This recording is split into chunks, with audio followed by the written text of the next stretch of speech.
tous, bienvenue, mesdames, messieurs, et merci de prendre une fois encore le rendez-vous de ce nouveau numéro de votre émission 100% Bénin en notre compagnie. Que de discrédit sur nombre d'institutions de la République à l'ère du régime Talon aura trop tôt recueilli le mépris de bon nombre de citoyens, le Parlement béninois. Pour le grand nombre, il était perçu comme un gouvernement bis disponible pour donner corps au moindre désir de l'exécutif, même les plus discutables. La fameuse expression vassalisation de l'Assemblée nationale n'est plus à rappeler. Telle une épidémie, le mal aura ensuite eu raison du pouvoir judiciaire suspecté d'être mis en coupe réglée. On se rappelle le fameux coup de gueule de l'UNAMAB, l'Union nationale des magistrats du Bénin, dénonçant l'immission de l'exécutif dans le judiciaire. Et chaque jour, mesdames, messieurs, en apporte son lot de désaffection pour les institutions de la République. L'exécutif n'y échappe non plus. La Cour constitutionnelle est suspectée d'être plus au service d'un homme qu'au service du peuple.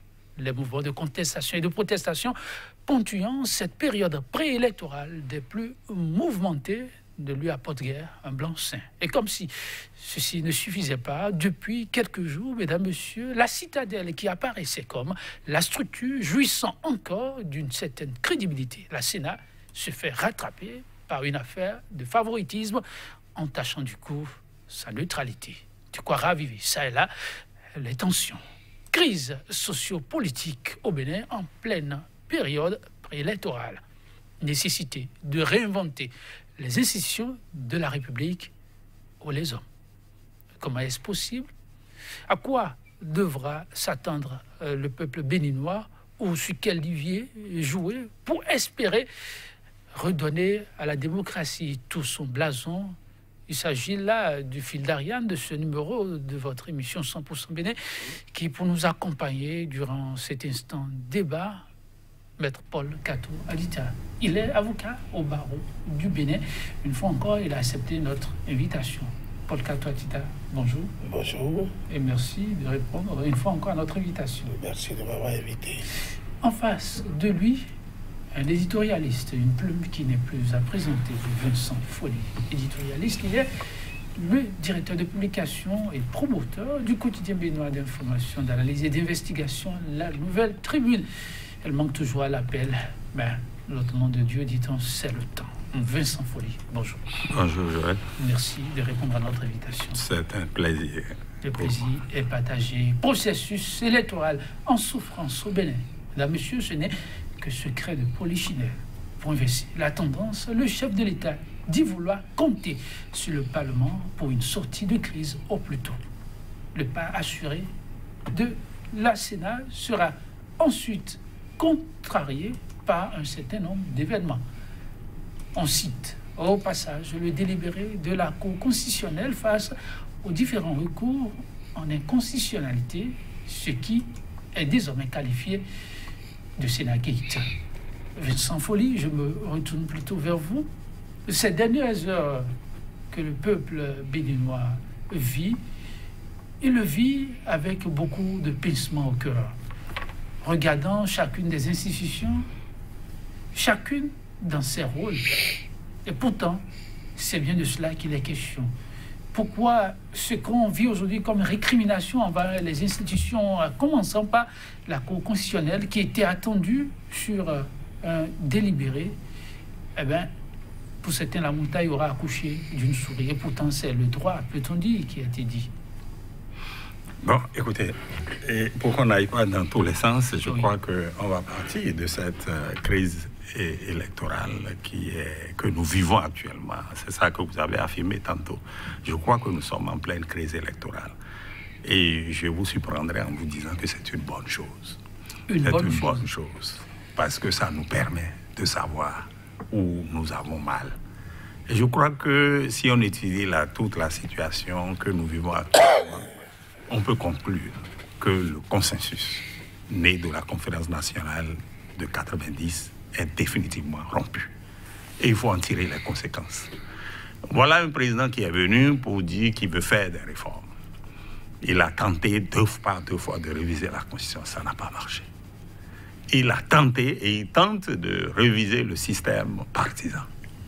et nous aboutissons à ce que nous voyons aujourd'hui, c'est un échec. Le système partisan. Tout ça parce qu'il a rompu le consensus né de la conférence nationale. Sinon, il n'y avait rien à faire dans ce pays qu'à revoir nos tests, à les adapter à la situation, à la constitution que nous avons acceptée depuis 1990. Mais depuis qu'il est venu il y a 3 ans, il a détricoté cette constitution. Et nous sommes là dans une impasse créée par lui. Et on devait se regarder en face. Et comme il a dit qu'il ne souhaite pas aller aux élections sans les partis d'opposition, il faut le prendre au mot.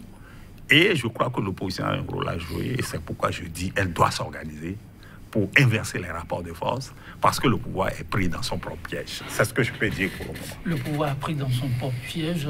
L'homme de droit qui reste souvent technique. Je me retourne vers vous pour évoquer ce cas qui a retenu les attentions, le délibéré de la Cour constitutionnelle. Vous l'avez suivi, mais avec le regard d'un professionnel.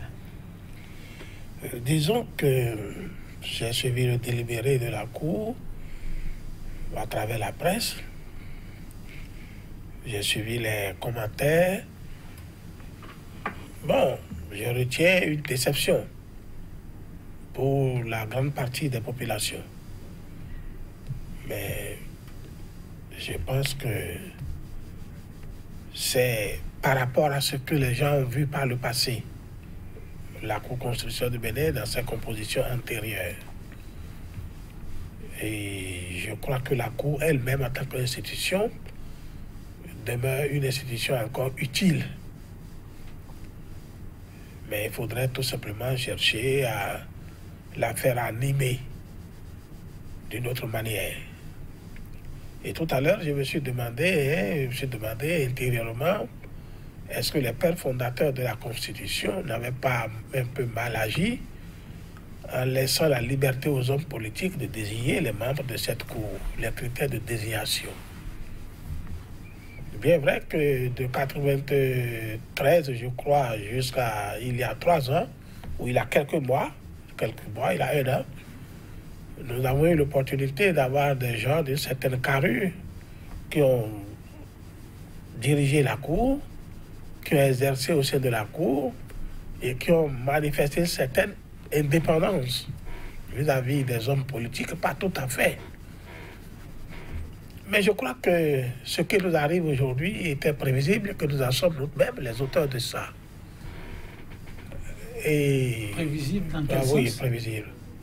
Depuis 1 an, je crois bien que cette Cour est là, dans sa composition actuelle. On ne devrait pas moins d'un an. On ne devrait pas s'étonner de beaucoup de choses. Et ça, je dis, quand je le dis des fois, d'après mes analyses, je suis constant de ça, c'est l'Assemblée nationale qui n'a pas joué totalement son rôle, sinon le bureau de l'Assemblée nationale. Dans le choix des personnes, et une institution de cette nature qui nous a fait éviter depuis 1990 jusqu'à aujourd'hui, des coups d'État, c'est ça la réalité. Je crois à Mme Ouessou, qui dirigeait la Cour à un moment donné, paix à son âme, l'a répété plusieurs fois. Cette Cour a évité au Bénin plusieurs coups d'État. Je crois d'autres ont été présidents de Sarunti. Il devrait, en recherchant dans la composition de cette Cour, rechercher des gens qui étaient vraiment en mesure d'assurer leur indépendance vis-à-vis des hommes politiques, vis-à-vis des autres institutions, parce que la Cour est un arbitre. Et si la Cour jouait réellement son rôle, on ne devrait pas être dans l'impasse aujourd'hui. Son rôle de régulation, qu'elle détient de la Constitution, on ne devrait pas être dans ça. Une décision de la Cour aurait tout réglé, tout aplané, aurait mis tout le monde à sa place. Mais malheureusement, la Cour, depuis près de quelques mois... On entend souvent, le citoyen Landa le dit, mais comment se fait-il que l'homme de droit embouche presque la main? Oui, mais le choix, vous ne pouvez pas... Imaginez-vous, moi je suis d'une certaine... Vous ne pouvez pas me désigner moi pour gérer une juridiction qui a pour vocation de contrôler l'action d'un certain nombre de personnes, dans laquelle se trouve par exemple mon épouse, par exemple. Où se trouverait mon indépendance? quelle que soit ma volonté d'être indépendant, le lien, certaine intimité qu'il y a entre telle personne et moi, vous jouez sur moi. Je vais être plus clair que ça. Ce n'est pas la peine d'en prendre à la Cour. C'est au niveau du bureau de l'Assemblée nationale. Vous prenez le président de la Cour. Tout le monde dans ce pays connaît ses relations d'intimité avec le chef de l'État, qui est une institution. Et qui est parti potentiel au contentieux devant la Cour. Parti potentiel. Quand vous allez voir les conflits, les lois de constitutionnalité, tout ça, etc., le président de la République est toujours un récurrent habituel devant la Cour. Mais cette Cour est dirigée par quelqu'un qui est en intimité notoire, connue avec lui. Et qui doit, auquel vous dites d'être impartial sur toute la ligne. Ce n'est pas possible. C'est demander à quelqu'un ce qui est impossible. Est-ce que vous allez vous en prendre au président de la Cour si vous le voyez téléphoner tous les jours au chef de l'État en le tutoyant tel qu'il le faisait avant que chacun d'eux ne soit dans les fonctions actuelles étatiques? Est-ce que vous allez vous en prendre au président de la Cour en le voyant prendre sa voiture de fonction quand il veut, comme il veut, aller rendre visite au chef de l'État à domicile, n'importe où, comme il se fréquentait avant? Parce que vous n'ignorez pas avant leur relation. Vous n'ignorez pas que c'était dans une intimité absolue. Le problème n'est pas au niveau de la Cour. Le problème, c'est au niveau de ceux qui se sont réunis au niveau du bureau de l'Assemblée et qui ont fait cette désignation-là. Il faut situer les responsabilités. Moi, la Cour, je n'avais rien à la Cour, je n'avais rien au président de la Cour. C'est au bureau de l'Assemblée. On ne peut pas se dire que vous ne pouvez pas... Les tests, la mission que vous confiez à chacun, vous connaissez les missions. Mais vous posez des actes qui ne permettent pas de réaliser les missions. C'est cela en réalité le problème. Nous n'avons aucun problème. Tout le problème qui se pose aujourd'hui dans le pays, c'est au niveau du bureau de l'Assemblée nationale. Le bureau de l'Assemblée nationale, dans sa mission, elle aussi, est une mission qui court à sa fin. Mais si on s'en tient à Maître Kato Atita, le peuple béninois va peut-être faire son deuil parce que, eh bien, c'est parti pour longtemps. Un processus est en cours et cette cour, on en aura besoin pour longtemps encore. Pour ce qui est des faits existants déjà, il s'agit de ces 3 recours qui ont eu lieu devant la Cour. Mais il y a un recours qui a singulièrement retenu l'attention. Il s'agit de recours adressé par l'une des formations politiques accompagnant les actions du chef de l'État et qui se trouve être le président. Son président se trouve être le président de l'Assemblée nationale, mais qui envoie un dossier plutôt trop fumant devant l'Assemblée nationale. Et là-dessus, beaucoup s'attendaient plutôt à ce qu'il y ait beaucoup de hauteur dans ce qui a été fait. Mais du regard de profane, on a tout fait de conclure que la Cour n'a pas joué franc jeu. Vincent Folly, et là encore, nous ne sommes non pas en face d'amalgame qui n'a pas de raison d'être. Bon, écoutez, je suis embarrassé parce que j'ai fait un développement qui était totalement, presque on peut dire, hors sujet. Le sujet, c'est le développement. Mais en écoutant Maître Kato Atita, j'ai compris que le thème est uniquement basé sur les derniers développements. Et lui, il est allé plus loin pour dire qu'on n'a pas accusé la Cour et on va accuser l'Assemblée qui n'a pas joué son rôle dans le choix des membres. Vous savez que le président de la Cour actuelle a été choisi non pas par le gouvernement, mais par l'Assemblée. Il était membre du gouvernement et c'est en tant que tel qu'il est allé à la Cour. Et c'est le choix a été porté sur lui par l'Assemblée. À l'époque, nous avons souligné cette bizarrerie. Bon, cela dit, ce qui se passe actuellement est extrêmement grave. La collusion, ce n'est pas... Je disais dans mon premier développement que le consensus né de la conférence nationale a été rompu. A été rompu parce que l'équilibre des pouvoirs que nous voulions à la conférence nationale n'existe plus. Et c'est le président actuel de la Cour suprême et de la Cour constitutionnelle qui l'a dit dès sa nomination, son discours d'investiture. Il dit qu'il n'y a pas d'étanchéité entre les institutions. Moi, je tombais des nues lorsqu'il a dit ça. Or, ce que nous avons voulu créer, ce n'est pas que une institution soit vassalisée à une autre, mais qu'il y ait un équilibre des pouvoirs de sorte que le pouvoir joue leur rôle. Pour en revenir concrètement à ce qui s'est passé, donc je suis d'accord avec lui que nous revenons de loin.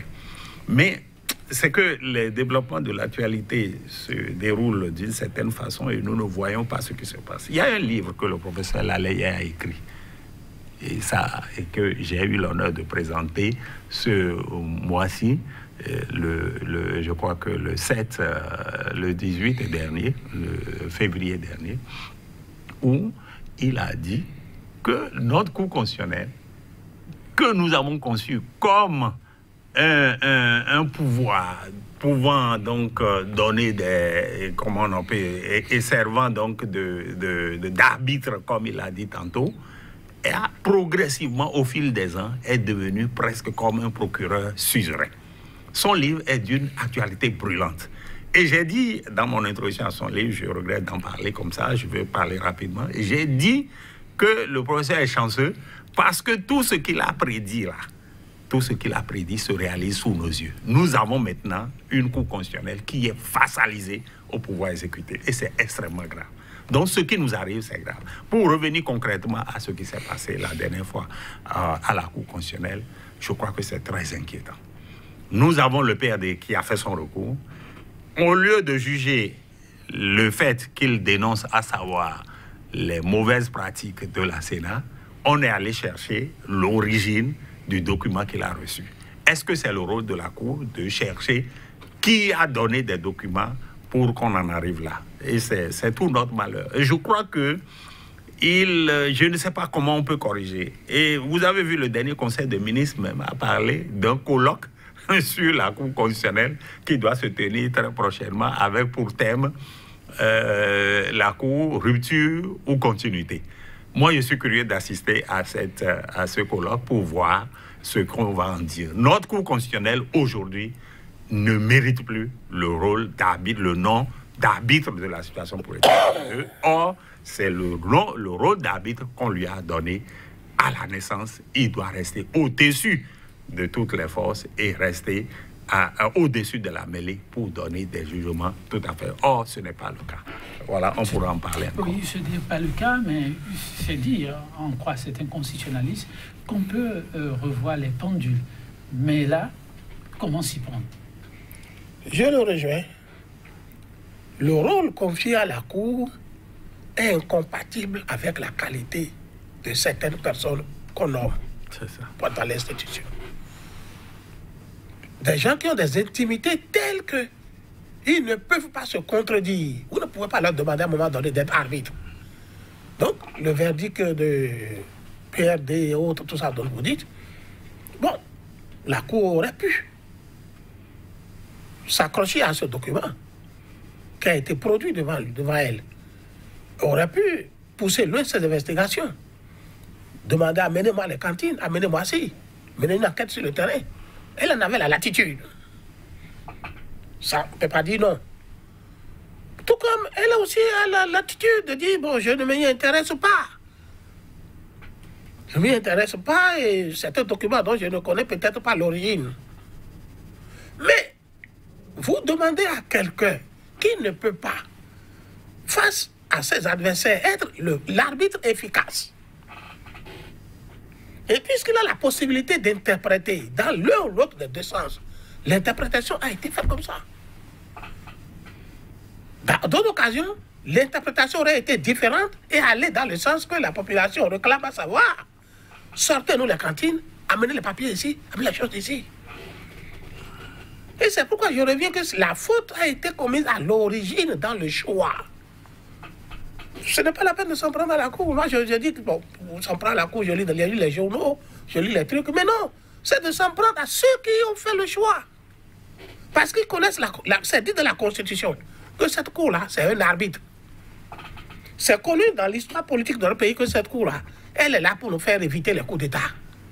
Donc, il faut des gens qui sont à une distance donnée des acteurs politiques et qui peuvent s'affirmer face à n'importe quel acteur politique.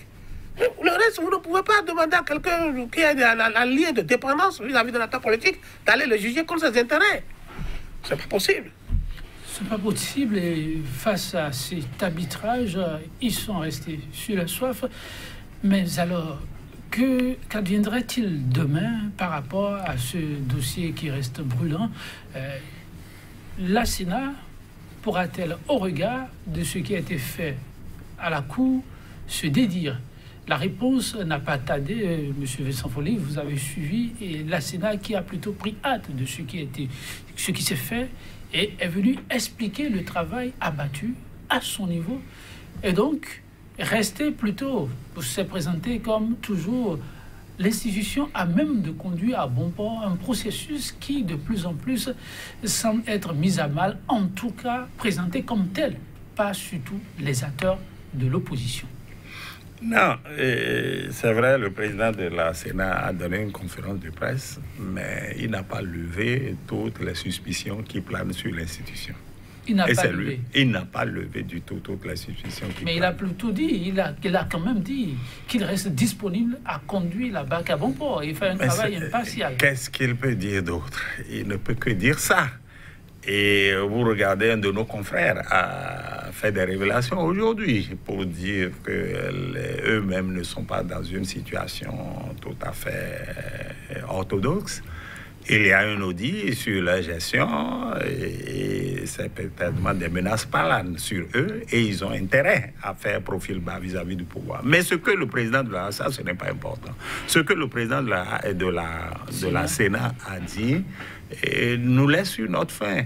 Parce que dire qu'il y a des erreurs mineures et des erreurs majeures, est-ce que le rôle de la Sénat est de voir s'il y a des erreurs? La loi dit, s'il y a des erreurs, ben, on applique la loi. Pourquoi l'ARAC va considérer qu'il y a des erreurs mineures? Surtout sur la naissance, l'acte de naissance d'une même personne, qui ne correspond pas d'un document à un autre, de la carte d'électeur à l'acte de naissance présenté ou au casier judiciaire, il y a des différences. Or, vous savez qu'il y a des homonymes dans notre pays. Quelqu'un peut porter le même nom. Moi, j'ai appris qu'il y a quelqu'un qui s'appelle Follet Vincent. Je ne l'ai jamais rencontré. Il existe ici, bien à Cotonou. Mais moi, je suis né tel jour, à telle heure et à tel endroit. Et c'est ça qui fera la différence. Et mon nom s'écrit avec un L, certains l'écrivent avec 2 L.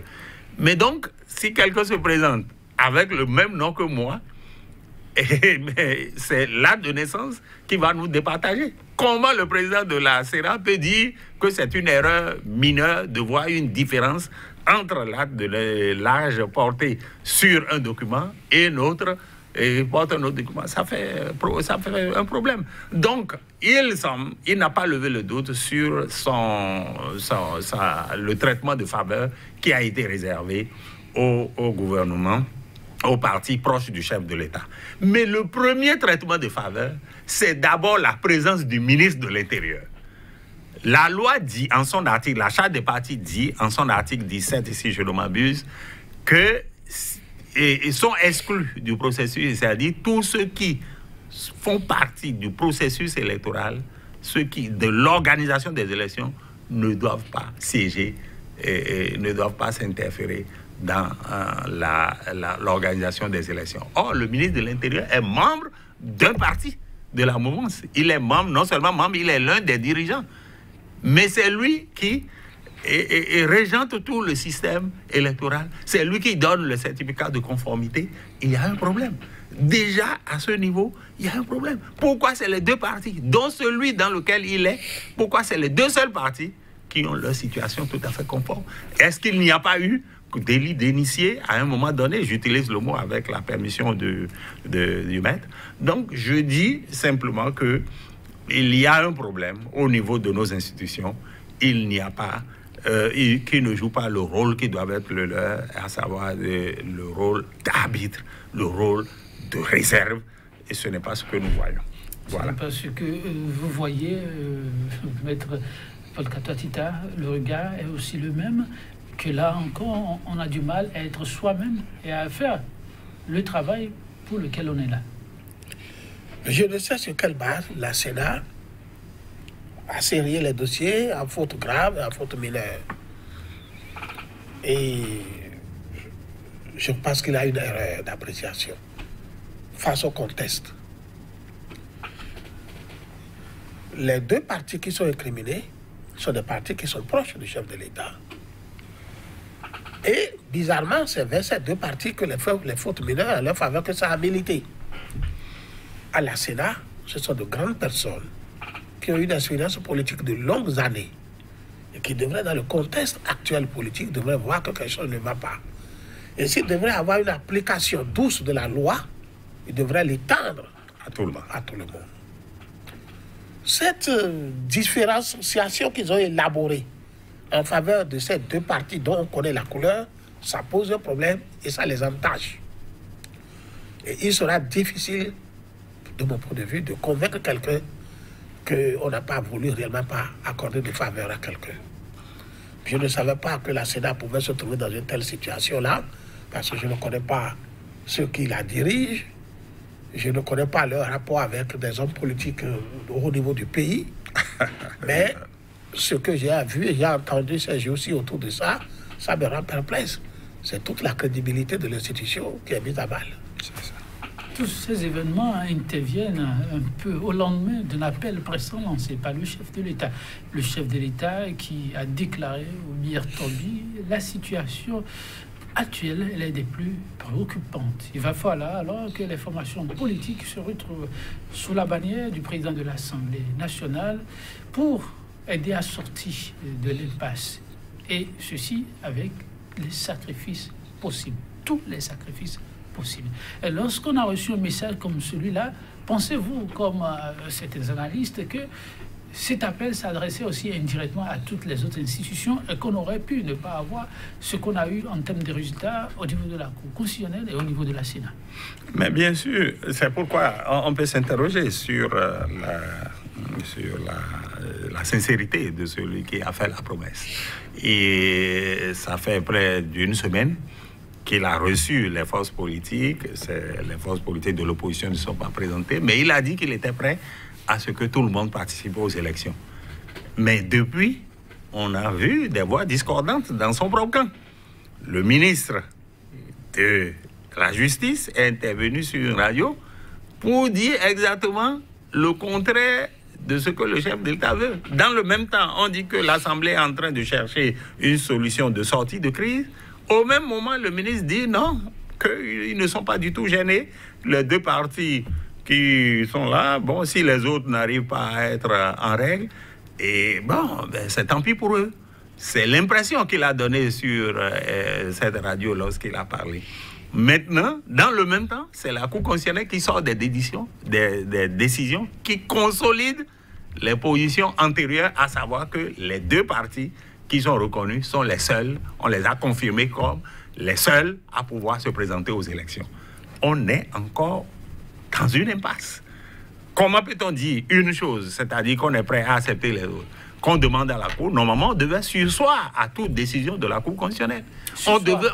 Ben, bien sûr, on devait surseoir, je ne vois pas ce qui prête. À moins qu'on ne fasse des choses dans le sens de consolider et la position des partis qui réclament un peu plus de justice. On a vu dans le cas du PRD, ce n'est pas le cas. On a préféré chercher celui qui a donné l'information au lieu de régler le problème de la fraude qui a été constatée au niveau de l'institution, que le président de la Sénat n'a pas nié, puisqu'il a reconnu que les partis qui ont été admis ont commis des erreurs qu'il qualifie de mineures. Donc, il y a déjà une sorte de suspicion. Donc, on ne peut pas savoir aujourd'hui ce qui va se passer, parce que nous sommes dans une impasse, et l'impasse est encore totale, à moins que ces jours-ci, on nous dise que l'Assemblée a sorti une solution que le chef de l'État a acceptée. Sinon, l'impasse est encore totale. L'impasse totale, dites-vous, Paul Katoa-Tita, lorsque le garde des Sceaux prend la posture qui est la sienne, est-ce qu'il faut aussitôt l'attribuer à une motion d'ensemble où il voit plutôt une démarche solitaire, comme ça arrive parfois? Il arrive que dans le feu de l'action, qu'on veuille s'extérioriser et dire son propre point de vue. Est-ce qu'il faut systématiquement, face à une situation, c'est vrai, très délicate, lier toute prise de parole à la parole d'État? Alors, il faut dire ceci. L'impasse, elle est là. Et rien ne prouve qu'on va s'en sortir. Je vous répète, vous dites l'impasse, elle est là, et rien ne prouve. Sortir. Rien ne prouve. Rien ne prouve. Parce que la situation actuelle nous met dans un imbroglio politico-juridique. Comment? Il y a ceux qui sont favorisés par le contexte actuel. Et ceux-là, c'est l'Union progressiste et c'est le bloc républicain. Il y a ceux qui sont défavorisés, c'est les partis de l'opposition et autres. Les deux sont en conflit. Quelle solution peuvent-ils trouver? Une solution qui va amener les deux premiers à perdre leurs privilèges ne pourra pas être acceptée par eux. Ça, il faut se convaincre de ça. Une solution qui va permettre, qui va conduire à dire que les deux partis des deux blocs-là vont perdre leurs privilèges actuellement, c'est inacceptable pour eux. C'est une logique. Hein? Parce que ce n'est que dans leur position actuelle qu'ils sont sûrs d'aller et de gagner. Et de gagner les élections. Et c'est dans leur position actuelle que le chef de l'État est sûr d'avoir sa majorité qu'il veut. Garde des Sceaux, procureur, tout ça là. C'est le même système. Ils ne peuvent pas se dédier. Donc nous sommes dans un contexte tel que moi, je ne vois pas de solution possible à la situation qui est créée aujourd'hui. Alors, lorsque le chef de l'État trouve la situation d'abord préoccupante et qu'il s'agit du Bénin, de la nation, et d'ajouter qu'aucun sacrifice ne sera de trop. Alors là, il admet lui-même qu'il renonce à ses privilèges actuels qui se sont déjà dégagés par les deux blocs qui sont seuls retenus. Sauf ça. Mais si tel n'est pas le cas, il ne faut pas espérer autre chose. Et attention, même si lui-même venait à dire « j'accepte les propositions qui vont diminuer les privilèges de ces beaux blocs », il risque d'avoir certainement des contradictions entre lui et ses partenaires. Alors nous ne pouvons pas nous sacrifier. Nous avons soutenu jusqu'à maintenant. Nous sommes en bonne position et tu nous lâches. Alors nous, on n'est pas d'accord. On risque d'avoir encore une crise en son propre sein. Alors, lorsque l'on doit penser d'abord République, nation, est-ce que chez Guiguet compte vraiment pour le plus important où la République devrait passer d'abord?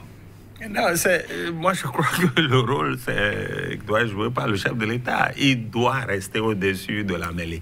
Or, le chef d'État que nous avons vu et qu'il s'est exprimé jusque-là, à part son dernier discours où il a dit qu'il accepterait tout le monde, si le chef d'État se comporte, excusez-moi le terme, comme un chef de bande, comme un chef de clan, comme quelqu'un qui a son groupe et défend les intérêts de son groupe. Donc, la situation que nous vivons est une impasse. Mais je ne voudrais pas être aussi pessimiste que Maître Kato Atita, parce que le chef d'État lui-même, il y a 3 jours, ou la semaine dernière, a confié un rôle au président de l'Assemblée, qui serait déjà entré en négociation avec les forces politiques. Et ce qu'on entend dire à travers quelques rumeurs dans la presse, c'est que ça avance vers une sorte de proposition. Mais ça donne froid dans le dos lorsque le ministre dit si c'est pour geler les lois qui sont prises sur la charte des partis, la loi, la charte des partis et le code, que ce n'est pas possible. Donc, moi, je ne sais pas si on veut aller aux négociations en prenant des positions aussi tranchées. Donc, l'impasse, on peut sortir de l'impasse si les gens acceptent qu'il y ait des propositions qui remettent en cause les lois qui posent problème. Parce que je l'ai dit au début, la réforme du système partisan que le chef de l'État a initié, cette réforme a connu un échec. Et c'est là, c'est clair. L'échec est patent parce que il n'y a pas concordance dans ces lois, il n'y a pas de cohérence entre ces lois. Il y a des articles qui posent problème, l'article 242 du Code qui parle de 10%, mais les articles aussi et qui ne concorde pas avec les dates, c'est-à-dire la date de mise en conformité est fixée au 17 mars, alors que les élections, c'est-à-dire les listes doivent être déposées le 26 février. Pour un parti qui veut se conformer, il n'a le choix que de se conformer à la nouvelle loi. Il ne peut pas garder son statut d'ancien parti. Or, à partir du 7 mars, il est forclos. il ne peut plus, il n'a plus d'existence juridique. Voilà les choses. Donc, il faut régler les choses de manière à ce que chacun, on puisse sortir de cette impasse. Mais Maître Kato a dit qu'il ne voit pas d'issue, parce que ceux qui ont des privilèges ne vont pas se séparer de ces privilèges. Mais le chef de l'État est le chef de tout le pays. Il est le président du Bénin. Il n'est pas le président d'un clan. Il doit jouer son rôle en essayant de mettre tout le monde ensemble. Maintenant, je ne sais pas si on y parviendra. Le Bénin joue son avenir. C'était pas évident, mais tu peux croire que le Bénin est en train de repartir à zéro. Et l'Assemblée nationale pourrait être amenée à jouer l'arbitrage et le rôle décisif. Comment vous entrevoyez-vous, au regard des données actuelles, l'accueil qui pourrait être réservé au travail qui viendrait de l'Assemblée nationale? Un président de la seconde institution de la République, très lié, parce que vous parlez en termes de relations, au président 1 des 6, mais désormais un peu comme en difficulté. Cela pourrait se jouer comment? Moi, je dis une chose, je ne sais pas que je suis pessimiste, mais je continue de penser qu'il ne faut rien espérer de l'Assemblée nationale. Le président de l'Assemblée nationale lui-même, dans son point de presse, il y a quelques jours, a dit ceci: j'ai reçu des propositions. Mais il y a deux partis qui ne vont pas faire venir à parvenir leurs propositions, c'est l'UP et le BR. Le BR. Et y compris lui-même, son propre parti. Lui-même dit qu'il n'a pas de choses, lui-même dit qu'il est position d'arbitre. Il dit les deux autres disent, nous n'avons pas de problème avec les textes de loi. Alors, à partir de ce moment, je dis, ceux qui ont déjà des privilèges n'accepteront pas qu'on touche à leurs privilèges. Donc, ça veut dire quoi? Il peut y avoir d'une certaine faveur accordée aux partis de l'opposition, peut-être pour dire on vous accorde quelques délais, ainsi de suite, pour vous mettre en règle. Mais là, le problème va toujours demeurer, parce que la loi, telle qu'elle est conçue, telle qu'elle s'applique, ne leur permet pas d'intégrer le rôle des compétiteurs. La loi leur fait barrage. Et dans son application, on leur fait davantage barrage. Le quitus fiscal, la conformité, plein de conditions insurmontables. Et eux autres ne bénéficient pas de fautes mineures. Eux autres, toutes les fautes sont des fautes graves. Alors, Maître Kato Atita, si tout ceci est vrai, n'est-ce pas aussi possible que le chef qui a suivi tout ce déroulé pourra à un moment donné y apporter du sien afin que, en tout cas, on arrive à une solution acceptable? Espérons qu'il en soit ainsi. Le Bénin, au scrutin, pour ce qu'on a actuellement, sans les formations de l'opposition, à quoi cela pourrait-il ressembler? Non, je ne veux même pas imaginer. C'est extrêmement grave. Parce que c'est la limite qu'il ne faut pas franchir. C'est-à-dire aller aux élections avec les deux seuls partis du chef de l'État. Je ne sais pas s'ils oseront faire cela. Même en louvoyant, en jouant à la ruse, je crois que le peuple n'acceptera pas ça. Donc, ils vont devoir reculer face à cette réalité et l'alternative sera de chercher une solution qui plaise à tous. Mais s'ils prennent le risque d'aller aux élections avec les deux seuls partis, c'est que nous entrevoyons demain, c'est une assemblée monocolore qui va procéder à tout ce que le chef de l'État n'a pas eu le temps de le faire, mais je n'envisage pas cette solution pour le pays parce que ce n'est pas bon. Le Bénin a vécu de ces moments quelques années bien avant.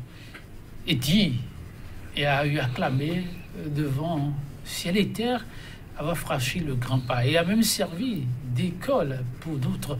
Aujourd'hui, Paul Kato Atita, le Bénin semble revivre un certain passé qu'il pensait révolu. Lorsqu'on en arrive à une étape comme celle-là, quelles pourraient être les marches pour demain? Je me demande si les acteurs d'aujourd'hui, il leur arrive, pour quelques instants, de jeter un regard sur le passé du pays. Vous posez ces questions? Je pose cette question. Parce que c'est une question de génération. Moi, ma génération a connu l'indépendance. J'étais déjà né avant le 1er août. J'ai connu les premiers mouvements populaires en octobre 1963. J'ai failli en être... J'en étais une victime d'ailleurs, pas failli. Je peux vous rassurer que tous ont passé l'âge et ont vécu d'une manière ou d'une autre ces événements. Peut-être pas de la même manière. Voilà. Pas de la même manière. En 63, moi, j'ai vécu ça physiquement. J'ai pu parcourir quelques actes de naissance. Pour vous Physiquement. J'ai vécu les mouvements populaires ici sous le 63. 63. Ah, bah, j'étais à l'école primaire. J'ai vécu les réactions syndicales contre le président Zissou en 68, 69. Oui, j'étais au collège. Oui, j'ai vécu tous les coups d'État du pays. Et je suis venu jusqu'à la révolution PRPB ici.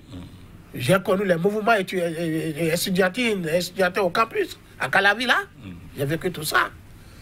Mais j'en ai connu également en dehors de la frontière. J'ai connu la guerre civile du Rwanda. J'ai connu la guerre du Burundi. Le Biafra. J'ai entendu parler du Biafra. J'ai connu la guerre du Zaïre.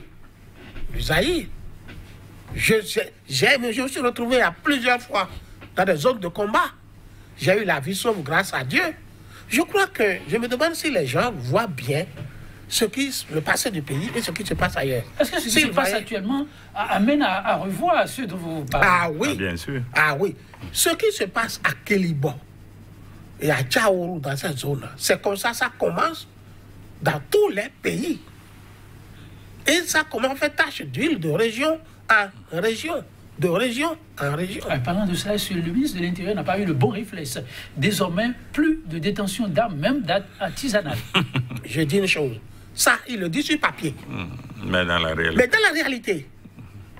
En acculant trop les populations qui n'ont plus d'autres issues qui sont affamées, de se faire entendre, de voir la justice leur être rendue, la frustration les amène à des réactions inattendues.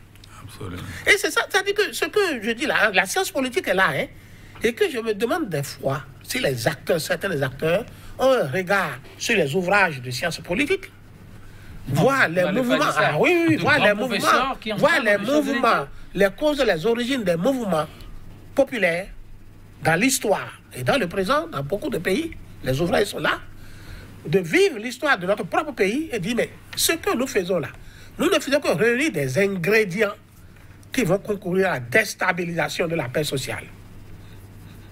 Et il faut arrêter vite ça. Mais Vincent Folly, lorsqu'on peint ce tableau, on le présente comme ça, c'est à donner un peu de frisson. Mais au même moment, est-ce qu'on n'oublie pas un peu que le Bénin, désormais, est sur de vastes chantiers de réforme? Et lorsqu'on a commencé par réformer tout cette stratégique, et pas un seul n'est aujourd'hui sous la coupe de réforme, est-ce qu'on court le risque de se retrouver dans ces travers?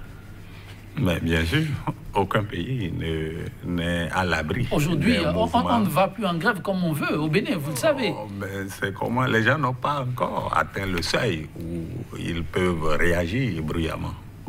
C'est pas possible. Ce n'est pas par une loi qu'on peut décréter la fin de quelque chose. On ne peut pas casser le thermomètre pour arrêter la fièvre. Et moi, j'ai l'impression que nos dirigeants se trompent de combat et se trompent d'époque.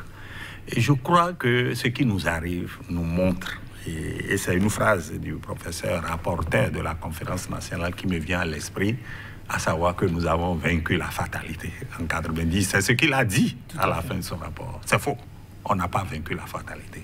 C'est-à-dire, la lutte contre la dictature, c'est une lutte permanente. Et nous n'avons pas à baisser les bras après ce qui nous est arrivé en 90. Nous voyons que toute situation est réversible à tout moment. Donc, ce qui nous arrive aujourd'hui, nous ramène dans un passé lointain et même récent. Ce n'est que notre propre histoire. Donc, nous devons dire qu'il n'y a aucune lutte qui soit gagnée d'avance. Donc, la lutte contre le retournement, contre les trucs de l'histoire, c'est une lutte permanente. Donc, on n'a encore rien fait. Et ce que le tableau que le maître Akato Atita a peint tout à l'heure doit rester dans la tête de nos pays. Est-ce que nous voulons retourner à une situation que nous avons, que d'autres pays ont vécu, à savoir la Côte d'Ivoire, à savoir le Zaïre, qu'il a dit, le Burundi ou le Rwanda qu'on admire? Est-ce que c'est ça le modèle qu'on veut avoir? Donc moi, je crois que les peuples du Bénin ont donné la preuve par le passé qu'ils n'acceptent pas la dictature. Même sous la colonisation, nous avons été le seul pays où les gouverneurs ne sont pas restés plus de 2 ans. Alors, le Bénin a-t-il besoin de revoir ses institutions de fond en comble, les réinventer ou repenser ses hommes? Je crois que ça va être en même temps votre conclusion. Les institutions... Il paraît que le temps est terminé. Les institutions, pas grand-chose. Il ne faut pas chercher trop à bousculer les institutions. Mais il faudrait réfléchir aux hommes que nous plaçons à des postes. Des hommes à qui nous confions notre destinée, dans nos institutions. Parce que la Constitution est faite pour que chaque institution contrôle l'autre. Merci, et non se vassaliser. Et non se confondre dans une institution unique. Que faut-il faire? Réinventer les hommes ou réinventer les institutions?